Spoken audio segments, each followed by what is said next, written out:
of this, people. Come on up. Hi, everybody. I'm supposed to introduce you. Oh, Yeah. I'll take it. So People can come. People can come. come on up. Yeah. Inner circle. 7 years ago, I got a message from a young rabbinical student named Lex, saying that he was about to marry somebody of another faith. And this was not yet and is not yet common among rabbis. So for the next 7 years, Lex and I have had an ongoing conversation about interfaith families in the Jewish landscape, in culture.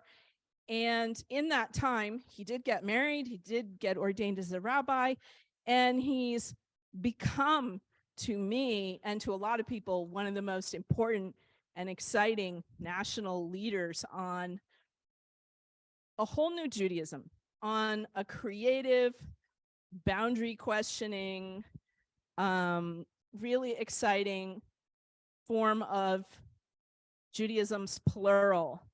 And that has involved creating a podcast, Judaism Unbound, and now creating an online educational portal, the Unyeshiva, where you can take classes in things like the myth of the 12 tribes of Israel, or queer identities and mysticism, and all kinds of exciting content. So I encourage you to go and check out the podcast. I've been on it, and the courses that are available there. I am so thrilled that he finally was so motivated to experience IFFP that he drove the 8 hours from Providence to be here with us today. So thank you. Thank you. Lex, take it away. Thank you so much, Sue. Yeah. Wow. So I did indeed send a cold Facebook message or email, or both, Sue's way. Yeah, I do that a lot. I'm a big fan of the cold email. Thank you all for having me here. I'm going to ask again, did anybody, like, show of hands, you don't have to name the song. Did anybody recognize that melody? Okay. Do you actually know the name of it? Okay. Do you know where it comes from? Anybody know where it comes from? Oh man, I was hoping we'd have one or two. So that's from the movie Prince of Egypt. And that is, I think, so that's okay. That's okay. That melody is the song that the character Jethro, who becoming in this scene Moses' father-in-law. So this is a movie all about the Exodus story from Egypt, and it's the nigun, the nine melody that is sung as Moses marries Zipporah, and that's what happens in the book of Exodus. But that's the soundtrack that not Disney, DreamWorks put to this moment. And I wanted to start there because in this week's Torah portion, you should all boo. Rabbis should never start speeches within this week's Torah portion. But in this week's Torah portion, I'll accept boos later. We're starting the book of Numbers. The Midbar in Hebrew. And I bring that up because this story with Moses and Zipporah, it's probably the most centered, notable interfaith or interethnic or inter-something relationship in the Torah, but it happens in the book of Exodus. So why am I talking about this as we enter the book of Numbers? The book of Numbers is really interesting because nowhere in it, not one time, do we hear Zipporah's name. Not a single time. She comes up in Exodus. They have this moment with Jethro, her father, Moses' now father-in-law. And Exodus has a really positive relationship, the whole book really, to interfaith marriage. It doesn't seem to be much of a problem from anybody's perspective. Numbers is a different story. Numbers, I actually love the book of Numbers. It's my favorite book of the Torah, but it's not because of how it responds to families like ours. It's not. I find it full of drama. It's like a soap opera week by week. It's very entertaining. But it's painful and it's tough because we hear all about Moses and we know that he has Midianite family members. Zipporah is a Midianite. Jethro is Midianite, and they've played a role in the story. Jethro actually gives some meaningful advice to Moses earlier on. But in Numbers, poof, disappear. Zipporah's name is not found once. Jethro's name is not even found once. There's this one really fascinating story with a guy named Chobab, who seems to be either a pseudonym for Jethro or his son. And he has this conversation about how he actually wants to leave the Israelites. He's not sure he's so comfortable anymore being a Midianite with the Israelites. And we don't hear the end of the story. We don't hear if Chobab leaves or stays. And I think that's appropriate to kick off this conversation, to name that the Torah has moments, has elements of it, especially in the book of Exodus, where interfaith marriage is celebrated, is full of happy niguns like the one we started with, is something to be thrilled about. Even in our ancient text, it's not like the Bible hated intermarriage in ways that some rabbis would like to tell you. And then there's moments that are quite different, like in Numbers, where the people we learn about, Zipporah, Jethro, just disappear and become not even side characters, but invisible. And I think that there's a key inflection point that we're reaching in Jewish life today. And I'm speaking as somebody who is mostly embedded in Jewish spaces. And I know that many here are coming as people that are Jewish. Many people are coming who are Christian. Many people are coming maybe from other religious anchorings, and people who identify as both. My wife is culturally Christian. She wouldn't speak about herself as Christian, but she does mark certain key calendrical moments, and I mark them with her. I spend every Christmas and Easter in church, and I think sometimes I enjoy it more than many of her family members. I break out the hymnal. I learn about the denominational history of whatever. We go to different places sometimes, and I'm always like geeking out. And what are you like? Nobody reads the introduction to the hymn. What are you doing? I'm doing that. I enjoy it. I love to sing. I'm actually on Christmas. My wife, her family is historically has been part of this same church for a very long time, many generations. And her grandfather was an Anglican bishop, and he's still around actually. He just retired, so he's no longer a bishop, but he leads on Christmas. And so I'm with Val's family up in like the chorus area, and I am enjoying my time being one of the choralers. Which I've never said to a group. I've never said that part to any group of Jews that I've ever, and it's not only Jews, but I've never said that to any group that I've ever been speaking to before. I'm very public about the fact that my wife is not Jewish, about the fact that I'm one of the few rabbis who is ordained who is in an interfaith relationship. That's, by the way, not because nobody out there has been interested, but because there are policies on the books at different rabbinical schools that have long forbade people like me and like many or close to all of us in this room from being rabbis. I was ordained by a movement called the Jewish Renewal Movement, which was one of the early pioneers in permitting folks who are in interfaith relationships to be ordained. The majority of my class actually was in an interfaith relationship. I was one of, I think, 2 rabbis, and then there were like 4 or 5 cantors who were ordained with me who were all in interfaith relationships. The tide is turning. The Reconstructionist movement, starting in 2015, began to permit people who are in interfaith relationships to be ordained as rabbis. And Hebrew College in Boston, which identifies as a pluralistic, multi-denominational seminary, just made a policy change a few months ago to I hate saying the word allow, but to like, what is that, right? Like, but to allow people, again, like us, to be Jewish leaders. And so I'm coming to you with some optimism. And I'm also like, I'm here today partially to like give a spiel about what the title was, you know, how Jewish perspectives need to change on interfaith marriage. But I'm also kind of here to recruit you, like the Harvey Milk thing, here to recruit you. Like we have work to do. We're at a point that there are, I do a lot of activism in a wide variety of respects. And there's an organization called Momentum that has influenced my thinking about organizing a great deal.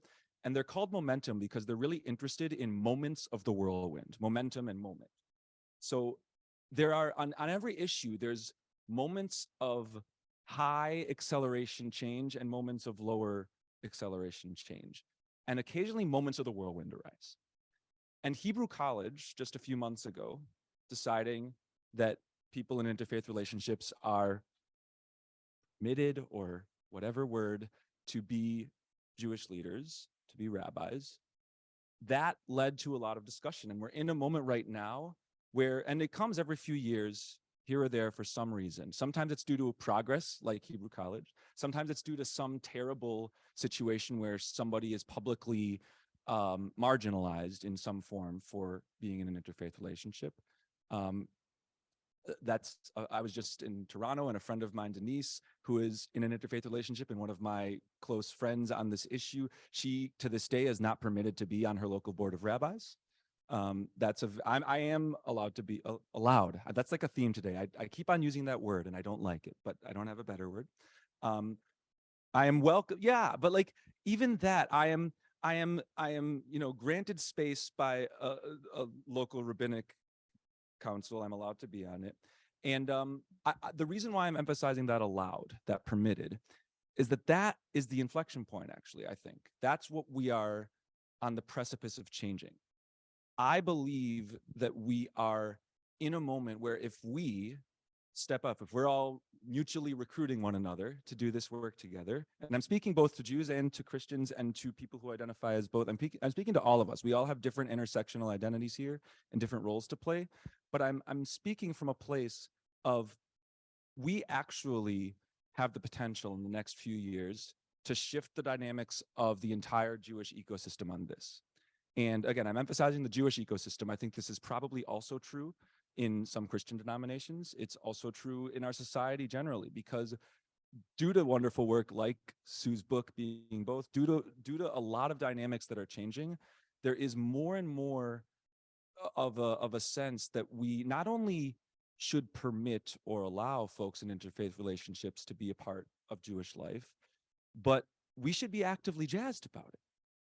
Like that's where I want to get to. That's what I want to like for years. And I am grateful, deeply grateful to generations of people who have been my predecessors in activism, pushing for inclusion in Jewish life. And that was the word, inclusion. That was the primary word. And we needed that because there was exclusion. There was, and not even for, becoming a rabbi. There were synagogues that wouldn't let you be a member if you were in an interfaith relationship. There were places where in all sorts of ways, there were red lines and boundaries for the Jews who were in such partnerships and certainly for their non-Jewish partners. And that's still the case in many ways. It's been improving. And while there are still places where we need that basic kind of inclusion, there are other contexts where what we need is to be empowered to actually hold the space and do the welcoming of others, do the permitting of others. Right? We actually are at a place where in Jewish life, in Christian life, in multi-religious life, people in interfaith relationships bring a set of tools and a set of life experiences and a set of knowledges and a set of fill in the blank that is needed. It's not just that it's okay for us to be inhabiting those spaces. It's that we need to be for them to be the best versions of themselves. We need to be there. Like this is not just true of us. I mean, the Jewish community in so many ways right now is having a collective realization that we basically we've been centering a very small minority of people, of Jews in our spaces. We've been centering white Ashkenazi, which is to say Eastern European descended, straight, able-bodied Jews who are Jewish usually through their mother or both parents, honestly, mostly both parents, because even people who are marked as Jewish by traditional law sometimes face other obstacles if their father isn't Jewish. Yes, and who reproduce, that's right. I mean, so much of this is built around a decades-long agenda of Jewish continuity, of reproduction, of fear, which is valid and understandable in a world where Jews faced an unbelievable set of collective traumas, the Holocaust, and even before that, terrible traumatic pogroms in Russia, and even before that, terrible anti-Semitism that leads to a natural skepticism of non-Jews. And even while we inhabit a world where anti-Semitism is in many ways increasing, and where by no means are we free from any kind of danger for those of us who are Jews, and even, by the way, people who are adjacent to Jews. I think there's that's something we don't talk about with anti-Semitism. I remember there was a shooting at the Kansas City JCC a number of years ago, and the majority of those who died, who were killed, were actually not Jews. And somehow we do, like, anti-Semitism is even not only about Jews. That we are an integrated group, and there is no such thing anymore of a Jewish community that is just a community of people who are Jewish. That basically doesn't exist. You go to any synagogue, you go to any JCC, you go to any place, and there are people, they might not feel comfortable saying, hey, everyone, I'm not Jewish. That can lead to a lot of forms of marginalization. It can lead to that invisibilization I started with. It can lead to maybe not sort of active forms of oppression, but like, oh, we're kind of talking to your spouse now. Well, like, oh, I'm glad, I guess you're here too, cool. Like, I'm glad you're supporting. But we're at a place where we have to recognize that there are real changes that we are able to enact in our world. And I actually find that I'm not talking so much about Orthodox Judaism. That's not where I'm anchored. It's not the work I do. I don't see a lot happening on that front. But outside of Orthodoxy, I meet rabbis regularly who a few years ago, they would not officiate intermarriages, and now they do. A few years ago, they would officiate intermarriages, but they wouldn't co-officiate with a clergy of another tradition, and now they do. I meet many more that are still anchored in some of those places, but I think we are in a position where we actually have some power as a community. And the community I'm talking about here, the we, is people in interfaith families. And it's not just the Jews in those families, it's all of us. And so I really believe that, when I submit my bios for various things, I always start with Lex is a Jewish educator and an activist who does X. I'm an activist, I'm an agitator, I'm a rabbi I'm a rabbi rouser is what I call it. I'm not a rabbi because I really think Judaism is super awesome as it is, and I'd like to sort of sign up for the job of defending it and sort of passing it on to the next generation. That's not, I do like a lot of things about Judaism. We're talking about Shavuot today. Shavuot is my favorite day of the year. Ask my wife, she will tell you, and by the way, traditionally you literally count down or count up the days to Shavuot. Like I do that. I count down the days. For the past few years, have stayed up 24 consecutive hours for a 24-hour straight event that we do for our organization in Shavuot. It's like my favorite thing. Love lots of Jewish things, but I did not become a rabbi because I love lots of Jewish things. I didn't. I became a rabbi because there's a lot of stuff that needs to be fixed. And when I tried to agitate and change it as a non-rabbi, it was harder for me. And I also, honestly, because I still have baggage about whether I should have become a rabbi. When I am Rabbi Lex or Rabbi Rofeberg to a room of people, and they previously thought I was just Lex, something changes about our interaction. They're actually less sure if they can say certain things to me. They don't necessarily know I'm in an interfaith relationship, so they might be guarded around that. They might be guarded around queerness. They might be guarded around, also, I'm seeing nods from clergy in the room. Like, it changes who you are. And so I bring as a rabbi a certain set of, achievements, progress, work that I can work on in Jewish life. But there's actually a lot that non-rabbis specifically need to do, because you'll have people's ears in a way that I, a rabbi, will not. You'll hear things more directly and more quickly than I will. And so what I'm kind of hoping for is, concretely, I have a few specific issues in mind. There are like a whole rigmarole of interfaith fronts of activism. I'm sorry that I'm using a lot of like battle imagery. I don't like that very much, but I do actually think it's a battle. I think people have waged it against us. I've been reading a lot lately about how in the 1970s, the TV show Bridget Loves Bernie, which centered a Jewish Catholic couple, it was the highest rated television show in history to be canceled, because across the denominations of Judaism, the Orthodox, conservative, and Reform movements banded together, which they don't do. That's not a thing they do. They banded together to get a show pulled off the air that said nice things, that centered Bridget and Bernie, a Catholic and Jewish couple, because they thought it was heinous and terrible to show people that could be a happy, loving thing. That was 50 years ago. It wasn't so long ago. And I sit with that. And by the way, we've achieved a lot of progress on that front. There are interfaith couples on TV and on streaming services wherever you look, some that I enjoy a lot and some that I struggle with, but we don't struggle for representation in that way. But what we do still struggle with is some concrete things. I want to be concrete so that we can all have our marching orders moving forward. I mentioned that more and more there are rabbis who will officiate intermarriages.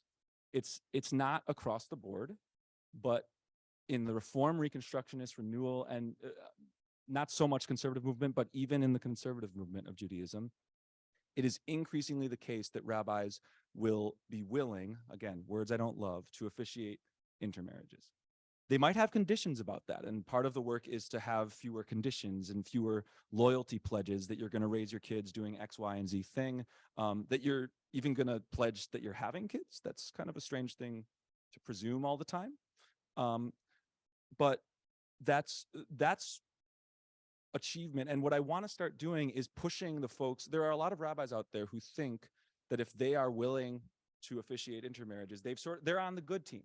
That's it. That's kind of the main thing you must do. But then you ask them, oh, great. So like, tell me about the most recent wedding that you've co-officiated. Oh, I don't do that. I don't co-officiate. I think co-officiation is the biggest and quietest important struggle of our time. And my guess, I don't know everybody in this room, but my guess is that somewhere in this room, there are people who either wanted to have a co-officiated wedding and ran up against struggles on that front, or wanted to have a co-officiated wedding and certain things that might have been part of that wedding were deemed not the right fit, like somebody stood in the way. And by the way, I don't know, sometimes that might be a barrier from another religious tradition too. It might not just be the Jewish co-officiant that is making those red lines. But I get notes from couples all the time who were told by rabbis, yeah, I'll do an interfaith marriage. But then they're like, oh, well, my beloved pastor who my family has known for 30 years, like she wants to, it would be great if she can come up and read an English companion to the 7 blessings, the 7 wedding blessings. Like, can she take that role and give some words? I don't know if we can have a pastor at the front of the room for this. I don't know. And I got to tell you, not only do I think that that's problematic, I think it's a shame. I think it's a shanda, and I think it represents a misunderstanding of what a wedding even is and what is happening. When I work with an interfaith couple, if they tell me at the beginning, you know, we reached out to you, Lex, because you're a rabbi, and we kind of want a Jewish service. My first reaction is I actually want to finagle a way to build in the background of the other partner. Like every ritual has a formula, it has magic. Every ritual has like ingredients and it has a goal. The goal of a wedding ceremony is, in one word, unification. E pluribus unum, from more than one. So 2 people are becoming a couple. It's not that they lose their individuality, but in order for 2 to become 1, you have to name each of the 2. That's to me, that's like the basic chemical reality of this process. Like, if I'm working with a couple and one of them is Jewish and one of them isn't, I want to know what kind of isn't. I want to know, okay, so maybe you are or are not anchored into a particular Christian denomination, but does your family have a grace you say? Does your family have a song you like? Does it like what can we bring? Because honestly, as the Jewish authority or whatever, I believe that the most successful, most meaningful ceremony is going to be the one that actually does the ritual work, that actually celebrates both sides of that family and creates one unified whole. And then at the reception has, you know, Christian parents or Hindu parents or Muslim parents up on chairs during the Hava Nagila, and Jews learning words in, I mean, like this happens. I happen to be in Hindu Jewish interfaith mind because I have 2 ceremonies in the near future on that front. But like there's a power, there's a magic that's not just something we should accept or permit or tolerate, but that we should be actively seeking out. That when it arrives in Jewish spaces, all of a sudden those spaces are energized and, for lack of a better word, better.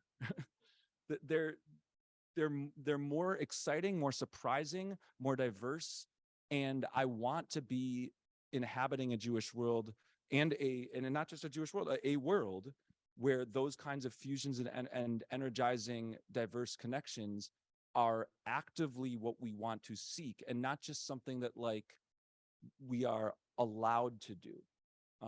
So the work we have is to move from a place of acceptance to active empowerment and celebration, because that's the work that moves somebody from, oh, I'll officiate an intermarriage, to I'm excited to, like, I haven't done a co-officiation with a Muslim imam before. Like, what's that going to be like? That's going to allow me, the Jewish facilitator, to like lean into some ritual that I haven't done before, to think through some things in a different way. Like, we have to build that energy so that this isn't just a question of do we allow it or do we not, but it's rather a question of, wow, what are the superpowers that interfaith families bring to Jewish life? What are the incredible gifts? And I'll tell you, just to close, and then we can get to group schmoozing. Like, I'm here today, and I drove the number of hours I drove because when I first learned about this community and the other ones in other cities, I was in a program called Interfaith Families Jewish Engagement. And for one semester, we were learning about a wide variety of different organizations that were doing work on interfaith issues. And honestly, a lot of them I was reading and I was like, this really feels like it's just the sort of inclusion, permit me work.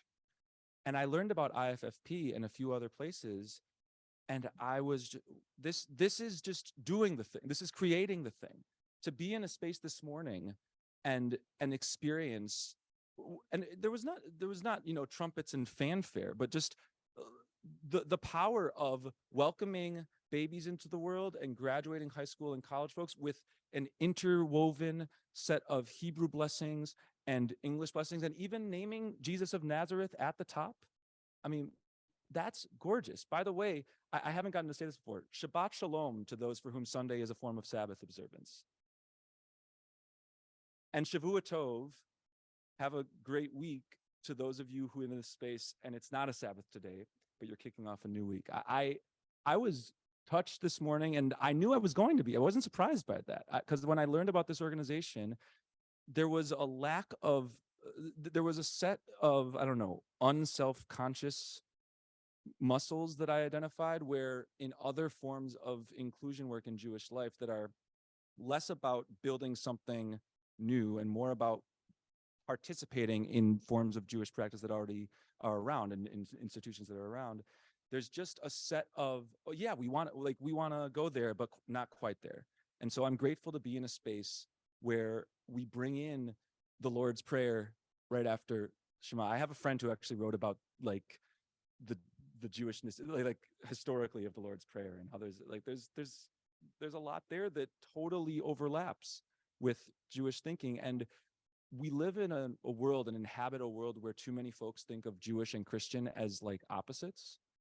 And my experience is that there's so much we can learn and so much we can experience together.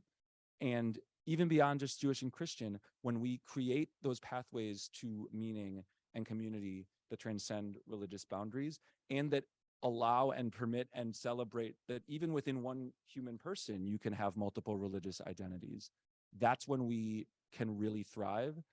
And because I became a rabbi to help make Judaism something that I actually believe helps people thrive more, and not because I think it's good as is, that's the work I want to do. So I hope that I can get to know all of you through our schmoozing the rest of the day, and that we can build together a DC that is more hospitable and more excited and more energized about interfaith families, a United States and a world where that is the case. So thanks, y'all. And I'd love to have questions. Yeah.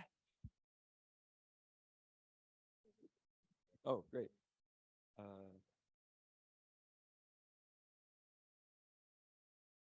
I'm going to sit by the way. Thank you. I appreciate your appreciation. I'm a lot of what you say we know internally, and so for us it's what we do every week. Yeah. And but what I think our community hasn't done so much, with the exception of Sue, of course, is to sort of try to bring this to the world more. We're getting, we have this Zoom thing where people can come from all over the country and join us. But I don't feel like we have a lot of interaction with, say, these traditional Jewish communities, right? They might have heard of us. They're like, okay, those guys are doing that. We're not influencing them Yeah. other than, so how do we, and we're just all volunteers and families. We're not, but with our beloved clergy, of course. So how do we take what we have here and start to influence these other communities that you're talking about? Mhm. Because we're really good at doing this here. Yeah. We're all here and we've all bought in. But I don't know, other than bringing more people into our community, which we'd also love to do, is there a way for us to do that? Amazing. So first off, yeah, I recognize that like some of what I said is already common knowledge here. But yeah, the main reason I wanted to emphasize the Harvey Milk recruit situation is because like there's the preaching to the choir, but sometimes the choir can be, I don't know, I'm thinking of like different kinds of choirs. There are choirs that are in a sanctuary, and there are choirs that are singing melodies out in the streets. And I've been part of both, and I really like both. I mentioned that on Christmas I'm in one, but I've also been in the streets. I find that wherever people are on interfaith families, it's not seen as an activist issue, other than folks like Sue that you acknowledge. I mean, most people, it's just like, oh, I guess different denominations see it differently, and it just sort of happens that either a Hebrew college changes their policy on whether rabbis can be Jews. Oh man, wow, what a slip. There's Torah there, but I'm not going to go about whether rabbis in interfaith relationships can exist, whether I can exist in the form I am. But like, I do think that there's steps to take that are outward focusing. Mostly, I want you to keep doing the things here. Like I want you to mostly just be you. But I do think there's a way when I think my reaction to IFFP of, wow, this is incredible. I think that would be the reaction of a lot of people. I don't think it would be everybody's reaction, but I think that if there were ways to speak to the world, to be the chorus to the universe about what you're doing, to spotlight the kinds of ritual that I saw this morning, and the kinds of families that you are, and the kinds of learning you bring to the world. I mean, I think that would have an impact. And so I think it's a strategic set of questions about, like, on a local level, what are constituencies that might actually be ready to hear from y'all, and forget like institutions. Who are people that are movable? It's like a community organizing question. There's a spectrum of support idea between those who are actively oppositional to whatever you're trying to work for in the world, people who are passively oppositional, people who are neutral, people who are passively supportive, people who are actively supportive. And the most important work right now is, I think, to get people who are passively supportive, who actually think IFFP is cool, but might not know it exists. But if they were to know it exists, would be ready to go to bat for, why are those rabbis saying no to co-officiation? Like, let's have the op-eds floating in publications, both Jewish and secular and Christian and otherwise. Let's have there's a lot of interfaith dialogue kinds of events that happen. I find that those spaces are not always ones that are excited about multiple religious identity in one person. I think that y'all finding ways to, I don't know, agitate and make space for yourselves and for ourselves in those spaces. We're at a time, that's why I mentioned the inflection point. I think it's more likely to work now than it would have even 5, even 10 years ago in Jewish life. And I think there's a danger in activism where you're used to the resistances being really high. And so you try something and it doesn't quite hold, and you're like, well, we tried that. And so we'll build our thing. We'll build IFFP. And that should keep happening. But I think we have to recognize and notice when the terrain has shifted and when there's actually an openness. I can tell you, in our on Yeshiva that Sue mentioned, I taught a class called Moses, Tzipporah, and Us. It was a 3-week course where it was basically looking at interfaith families from the Bible till now. And it was actually not, there was no amount of me like arguing for our inclusion. It was just here's how we've been, and here are some recent battles that have been waged on this issue. I mentioned the Bridget Loves Bernie thing. There were 20 people in the room of a wide variety of identities, and they were all pretty much on board. These were not people that are members of an IFFP or a community like IFFP. There were some people taking the class as couples. There were some people taking it just on their own. I think we got to look for the contexts that are going to be moved by this messaging because they're around. It's hard to see our spiritual work and just our Sunday school, right? It's hard to see that as as an activist act. It's like we're here to have a great time for our children, but I think it's time. Yeah.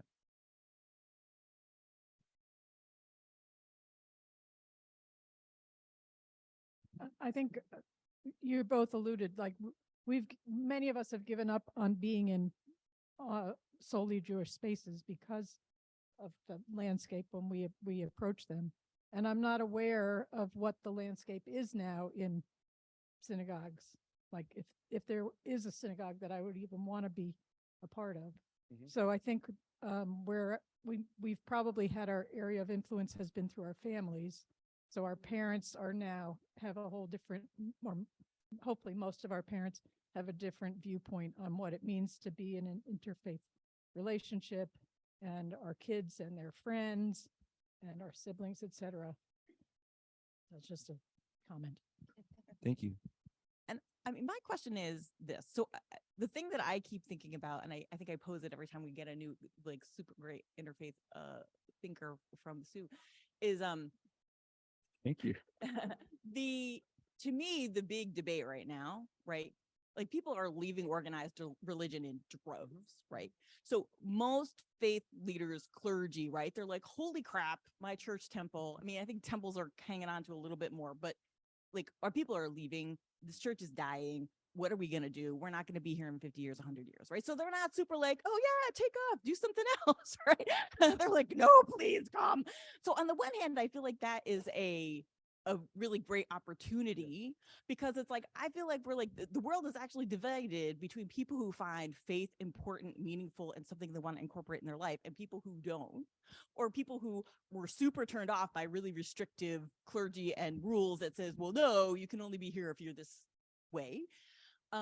So I think it's an opportunity, but I also think it's very important to think about, like, what does that mean going forward? Like, we have our little community here. I think about, like, is my kid going to go off to college and be accepted as somebody who can be in a Jewish space? I'm not Jewish. Her father is. Hopefully, yes. But so that's, I think, one place where you can see this, like, front where people are going to go into those spaces. She's certainly been told by friends that she's not really Jewish. Yeah. And then, but then also, what does that mean to the people in these faith traditions, right? Like, they want to be collaborative. If you're really progressive, you want to be collaborative in another religion, but you don't want your people to leave. So, like, what does that do to us? Like, if all the temples and churches were so welcoming, we wouldn't have IFFP, because we would be, maybe alternating week to week. Oh, this week we go to church, this week we go to temple, and our kids are in both Sunday schools? I don't know. But so I feel like it's a really good point that we need to be sure that people are welcoming. But I also think about, like, long term, like, what's the vision, right? Like, are there many interfaith groups all over, and do they cater to people who are Hindu, Jewish, Christian, Muslim, So anyway, I think it's a really interesting point, but I come back to this, like, people who care about religion, people who don't, people who might, if we're more flexible and welcoming. Yeah, that's a really, really great set of points. I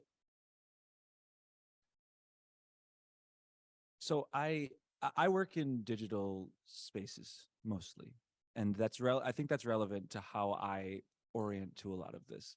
I mean, I spoke a lot about Jewish spaces today, and I actually, like, you're right, synagogues, churches, most spaces that are seen as institutionalized religion embodied are struggling right now. And those, but what I think is not always seen is that those places don't generally set the tones. I don't want to be disrespectful. I think they follow. I think they actually wait a lot of the time for trends to happen. And then as they do, they think about how that applies to them. So I mentioned like that Jewishly, there's a lot of thinking right now about that we've basically marginalized non-white Jews for a very long time.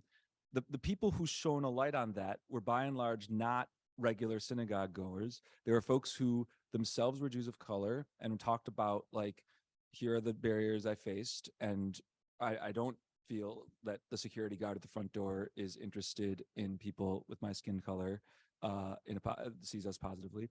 And then once there's all sorts of discourse about this, synagogues eventually, reluctantly sometimes, follow those trends.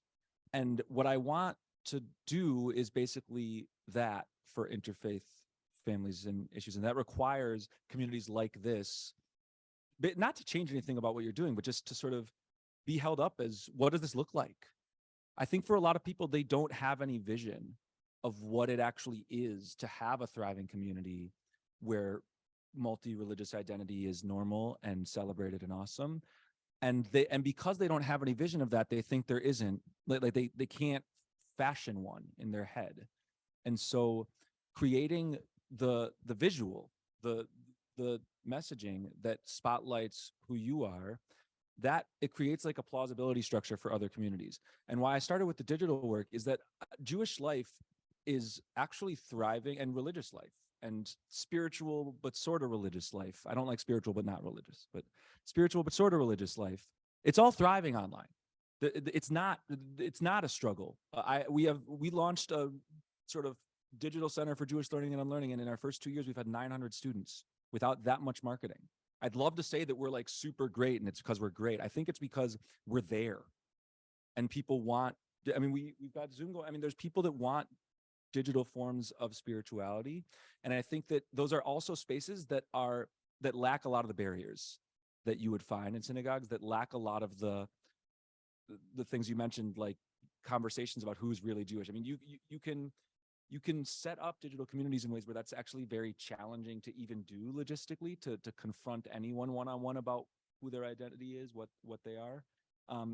So I'm really interested in what it would look like for communities like this to pave a pathway of really beautiful, vocal, public work online that people see and then actualize in their life. I think there's people, which the Zoom shows, all around the country who want versions of this in their communities. And then the offline can lead, the online can lead to the offline. It can lead to building those communities like this.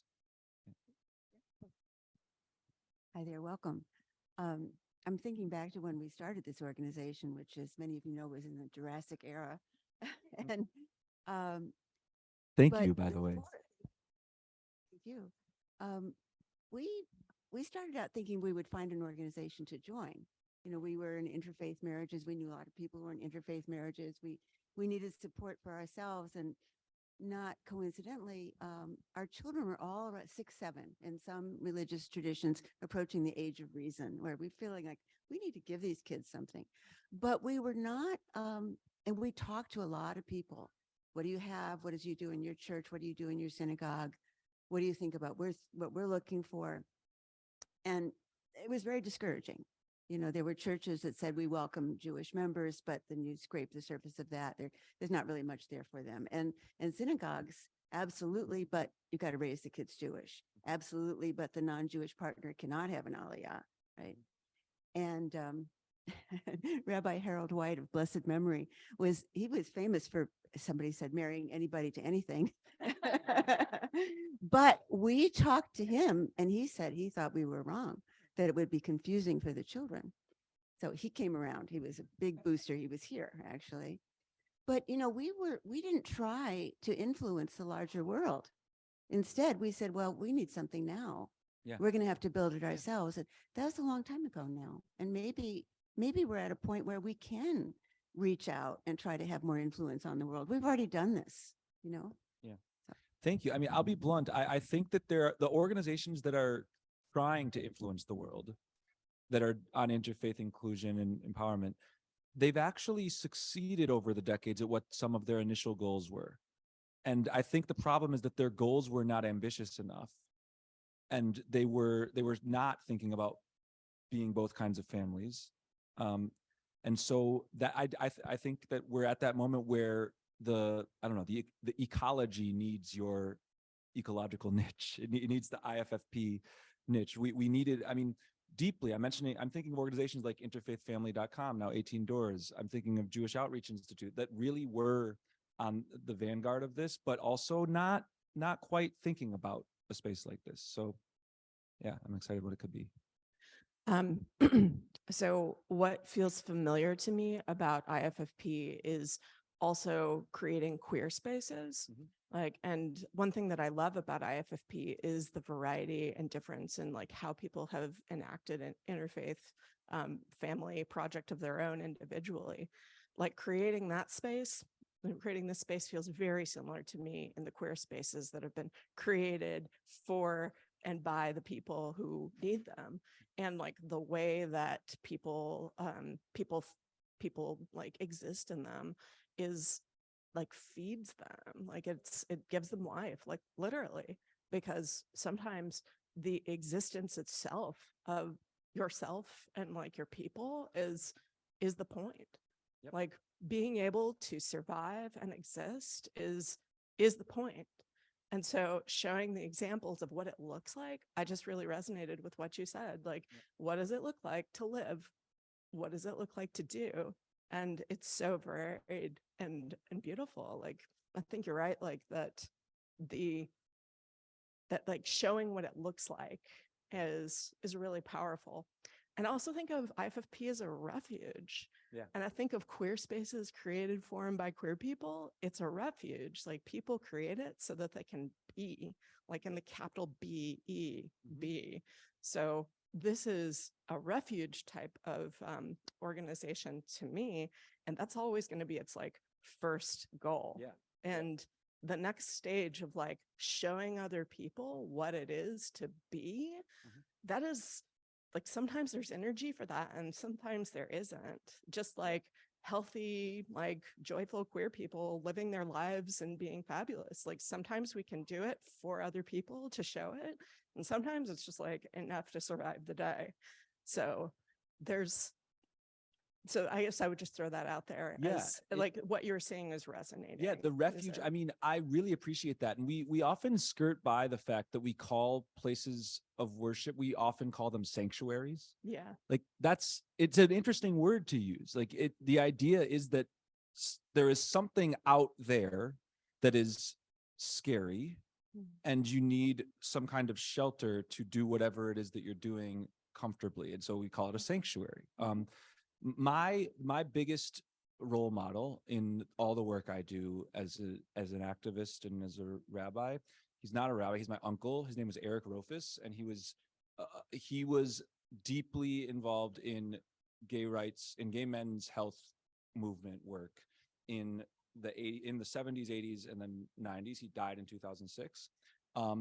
And a lot of his work, he actually was really, really interested in the role that gay bars play, that gay clubs play, and the way that they have been a refuge, and also what changes about them when actually a lot of people who are not queer participate. And like there's actually challenges and tensions when spaces that are really meeting a particular group that has been marginalized become more expansive. That there's weighty, difficult things there. But what my uncle also, I mean, he was writing in a time, 80s, 90s, where it was a similar set of questions, right? Society was arguing about whether, especially gay men due to AIDS, but really queer people are okay, are acceptable or not.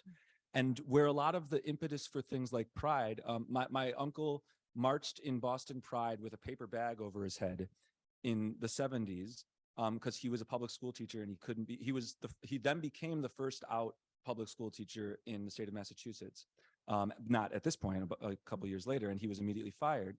But then he was hired by a different school. But like he was really interested in questions of going beyond just we're permitted, we're okay, we're like, you should accept us because we're also like you. Like a lot of his work was, there's ways we're not exactly like you. And that's how I feel about interfaith families. I'm not here to say that me and Valerie, my wife, are good as like a Jewish family or an interfaith family, because we do X, Y, and Z things that Jewish families do. We also mark how, like, I actually think that the ways in which Davka, precisely, she's not Jewish, the ways in which that has pushed me to like, oh, like, the first time we celebrated each holiday that we celebrate, she asked me like, why? Yeah. Like, what is this? What a great set of things to actually think about. When I grew up as a Jew with two Jewish parents and had a Passover Seder, we had a Passover Seder because we had a Passover Seder. There was no, everybody's not, I mean, like, there's a way in which this isn't, like, this is intuitive. Like, you get to learn and grow yourself by having somebody in your intimate life, in your day-to-day life. And by the way, it doesn't have to just be a romantic spouse. This can be close friends too. Like, but I think that what you're bringing up with queer advocacy and inclusion work and empowerment work has been bigger for longer than interfaith inclusion work. And I think we have a ton to learn from those communities, and specifically how we balance that question of sort of working to be included versus how we build space, like pride. Like, when my uncle marched in that pride parade, and then the next year he took the paper bag off and decided that he was going to be public about it. He held a sign that said, "Gay is excellent." Yeah. Gay It's is not just excellent. acceptable. It's excellent. Yeah. We're awesome. We're great. Yes. Like, it's a shame if there's any Jewish communities that don't have interfaith folks at the front of the room, teaching a classroom in Sunday school or leading a service or whatever X, Y, and Z thing. That's like a bummer for any place that doesn't have that, and they should feel that way. I agree. I think they should feel shame. Yeah, but that there's new creation happening, like in the interfaith space, like that it should be centered. That's exciting. So totally like on the same page, cheerleading the same like message. Also, like you brought up for me, like it's been almost 20 years that we've been married, and I got mad all over again about the wedding situation. Like, oh my God. Yep. Keep the anger, by the way. The anger's good. I think we could keep talking for like another 4 hours. Sadly, we can't. We should do an overnight in Leil Shavuot. That's exactly right. It's where this holiday's the all-nighter. You eat blintzes and cheesecake and ice cream and spend all night long talking about matters of religion and faith. And this would be great, but we'll figure it out. I know there's one still little closing. Yes, I'm going to let you give a closing. And I'll stick around if there's more questions. But yes, sadly, I have to round this up. But yes, please take us out. Yeah, and I'm going to stand for this one. The last thing I want to do, like, I'm glad you mentioned the 20 years ago piece. I mean, I am continually frustrated with a lot of, for me, Jewish institutions, but it could be other religious institutions too, that they move from a place of active marginalization to, at least trying to be welcoming. And they make that step of, let's say a Hebrew college or a Reconstruction. They say like, oh, now you can be a rabbi. And what they don't do is issue the apology publicly. They don't say, we're going to do, to use a Jewish term, teshuva. We're like, we actually really harmed people. We harmed Jews. We harmed their not Jewish partners. We harmed families. We took people's greatest days of celebration, their weddings, in some cases, this ties to other Jewish life cycle events, and we made them not just celebration. We made them have layers of pain and trauma. And I can't speak for all Jews, but I can at least be one person who is a rabbi and who does anchor in Jewish institutions and say to those in this room who deserve teshuva, who deserve apology for what they were made to experience in preparing for their wedding, in preparing for a bar mitzvah, a bar bat mitzvah, in a baby naming, in whatever moment where you wanted to celebrate and have something that was unabashedly positive, and a Jewish institution or person said to you that there was some reason that you should be ashamed of it, or that you should have red lines, that you need to not be allowed to do X, Y, or Z. I can do my best to apologize for those who have not yet apologized.